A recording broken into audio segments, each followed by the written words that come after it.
একটা কথা বলো তো, এই দেশের পুরুষরা কি এতটাই দুর্বল যে তাদের বাঁচিয়ে রাখার দায়িত্ব পুরো বাড়ির মহিলাদের উপর এসে পড়ে? ছেলে জন্মানোর পর থেকেই যেন তার দীর্ঘায়ুর ঠিকাদারি পুরো পরিবার নিয়ে নেয়। স্বামীর দীর্ঘ জীবনের জন্য আমার গ্রামে মহিলারা সবচেয়ে বেশি উপবাস করে। তাদের মনে হয় যত বেশি সিঁদুর পড়বে স্বামী তত বেশি ভীষ্মপিতামহ হয়ে উঠবে।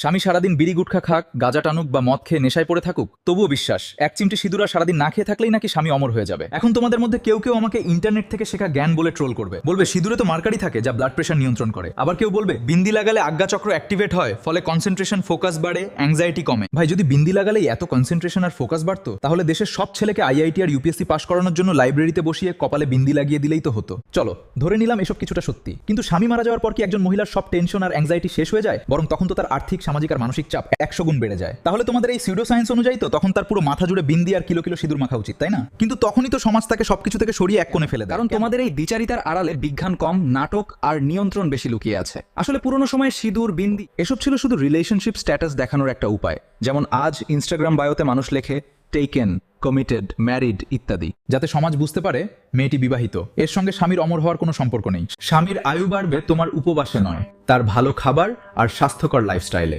এমন আরও তেতো সত্য জানতে চাইলে আমাকে ফলো করে রেখো।